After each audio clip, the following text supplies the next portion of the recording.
revisaremos el tema de pérdida de peso involuntario. Eh, Cuando nosotros nos enfrentamos a una persona que consulta por que siente que pierde peso o porque se le ha documentado la pérdida de peso, eh, pues nos enfrentamos a una enorme cantidad de diagnósticos posibles que pueden ocasionarla. Eh, Aquí en la imagen vemos que pueden ser desde causas infecciosas hasta causas psiquiátricas, neurológicas, metabólicas, de manera que es un escenario muy probable de confusión para la persona o el profesional que atiende a esta persona. De manera que hay que tener entonces claros algunos conceptos para poder hacer el abordaje de estos pacientes. La pérdida involuntaria de peso hace alusión a la pérdida del 5% del peso en un periodo de 6 a 12 meses. Sin embargo, valdría la pena, ¿sí?, tener en cuenta los criterios que los pacientes refieren, como el apretar un poco más el cinturón o que la ropa no quede ajustada. Entonces, por estas razones es algo que se debe estudiar con juicio, porque el incremento de la mortalidad con la pérdida de peso es de un 9 al 38%, es decir, son cifras muy importantes. Nosotros tenemos que tener en cuenta que en un 25% no identificamos causas y tendremos que hacer un seguimiento a ese paciente un poco más juicioso. Y definitivamente, cuando hay pérdida de peso, pues el pronóstico en el cáncer es malo.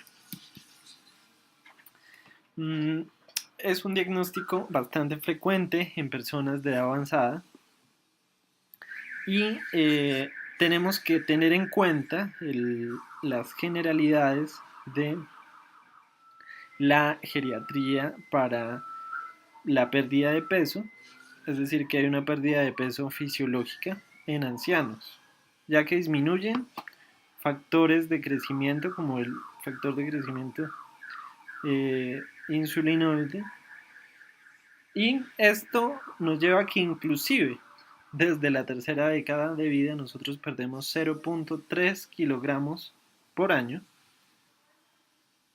de masa magra, ¿sí? Inclusive esta pérdida de peso llega a ser celular porque los telómeros se acortan. También en la edad avanzada, por el proceso de envejecimiento, disminuye el apetito, la olfacción y la deglución ya no son sentidos tan discriminativos, de manera que se produce un tipo de anorexia del anciano, ¿sí?, por su contexto global. Y también la disminución de actividad física lleva a una disminución de las necesidades calóricas y, consecuentemente, una alteración de un eje neuroendocrino.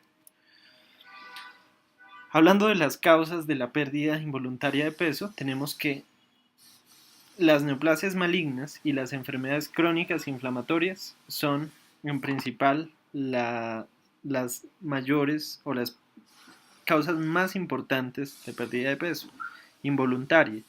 Un 25% cáncer, enfermedades crónicas inflamatorias se llevan un 30%, pero también están las metabólicas y las psiquiátricas.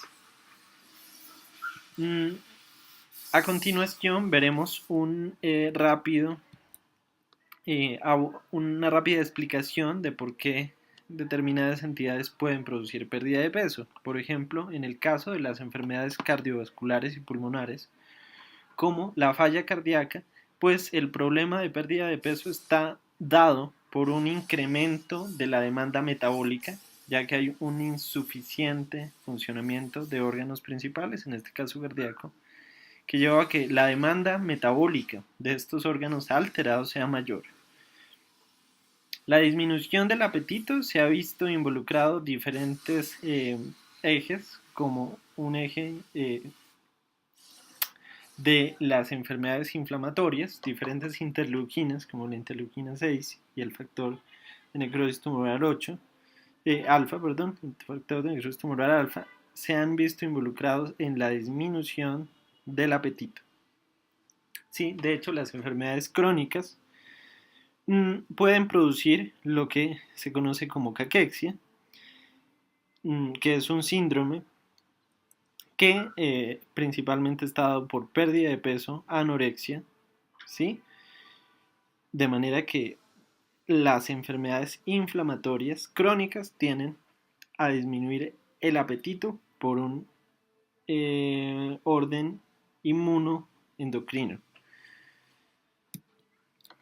Existe también el caso del hipertiroidismo apático, que hace alusión a una triada que es un anciano que consulta por apatía, por pérdida de peso y por arritmias cardíacas, predominantemente, ¿sí?, la fibrilación auricular. Esto mediado, ¿sí?, por un impulso simpático mimético, ¿no?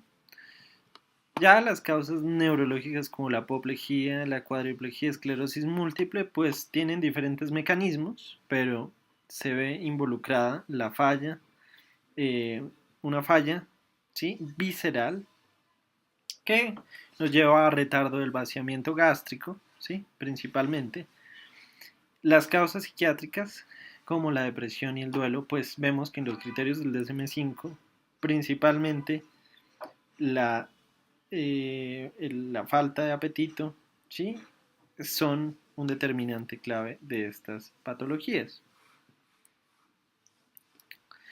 Bueno, aquí diferentes causas. Dentro del cáncer, las neoplasias colónicas, hepatobiliarias, ¿sí?, sobre todo se describen las neoplasias sólidas, ¿sí?, son las principales causas de pérdida de peso, pero también pueden estar mamarias, geniturinarias, ováricas, prostáticas.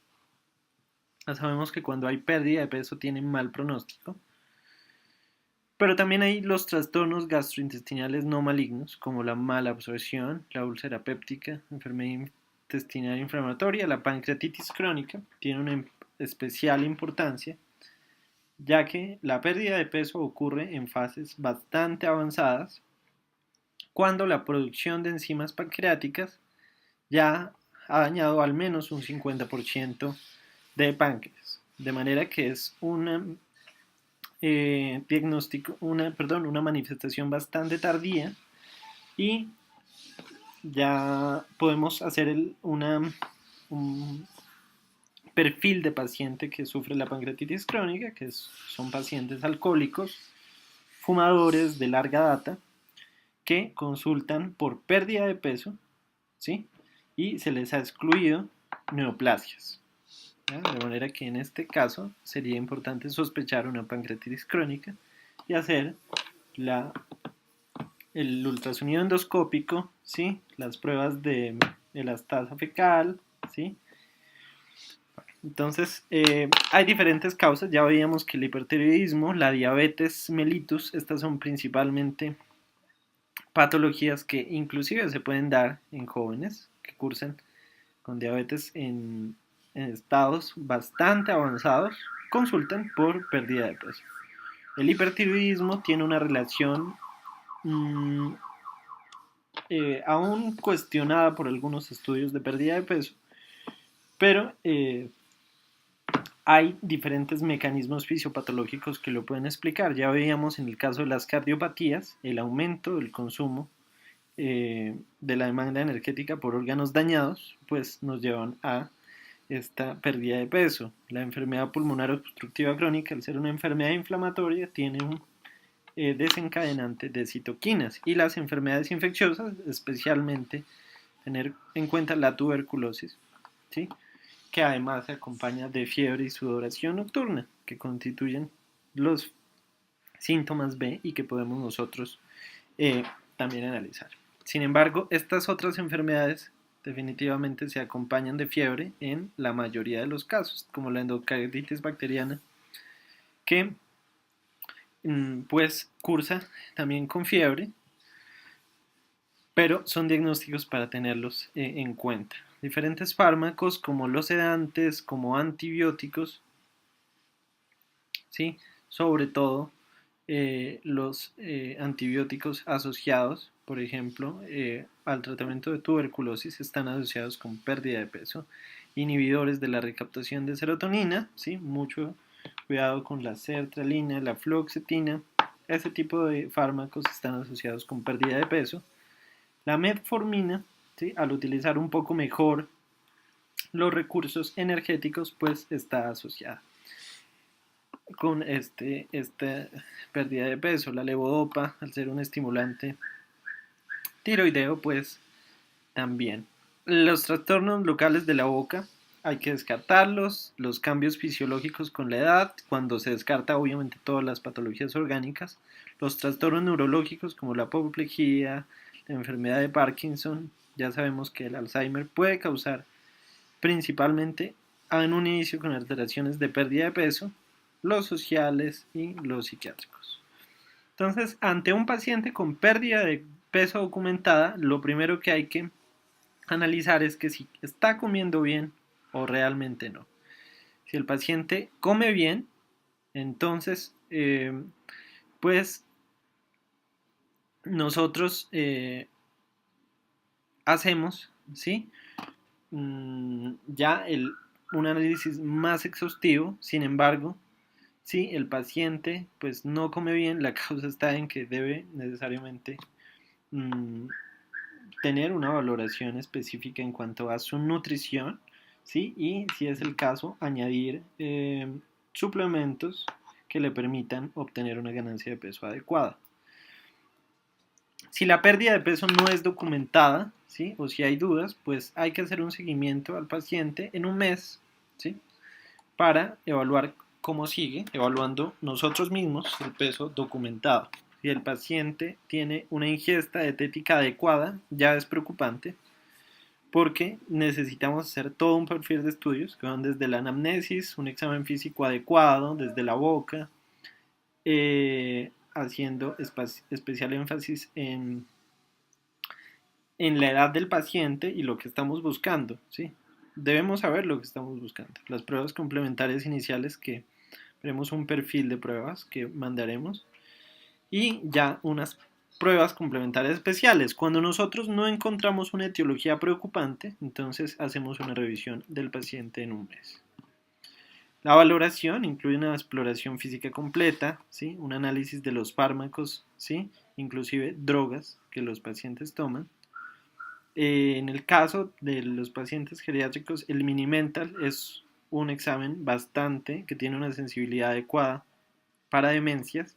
Los exámenes nutricionales, como el Mini Nutritional, que está muy bien también documentada la utilidad de estos exámenes. Y también las actividades instrumentales de la vida diaria, ABDI, pues tienen cierta sensibilidad para acercarnos a posibles etiologías, ¿sí? Propias de los pacientes geriátricos. Los estudios radiográficos máximo nos podremos ayudar de la radiografía de tórax y la ecografía abdominal para descartar posibles neoplasias, tuberculosis o probablemente patologías abdominales de vísceras sólidas. Pues las indicaciones para estudiar a un paciente, básicamente con el concepto de que pierda el paciente 5% en 6 meses, es un paciente que hay que estudiar cuando el índice de masa corporal es bajito, cuando hay cambios en el ajuste de ropa, apetito, gusto, olfato, dolores abdominales, náusea, vómito, estreñimiento, es decir, síntomas abdominales. El cuadro hemático, ¿sí? nos puede ayudar. Nunca sobrará pedir un cuadro hemático. El estudio de electrolitos y metabólicos, ¿sí? Sobre todo en pacientes que sospechamos de alteraciones de funcionamiento hepático y renal. Las pruebas de función tiroidea, una tasa de eritrosedimentación para ver un perfil de inflamación, la ferritina y pruebas de enfermedades infecciosas cuando estén indicadas. De manera que este es un abordaje rápido de la pérdida de peso involuntaria. Espero que les sirva y puedan documentarse un poco mejor de este tema. Gracias por su atención.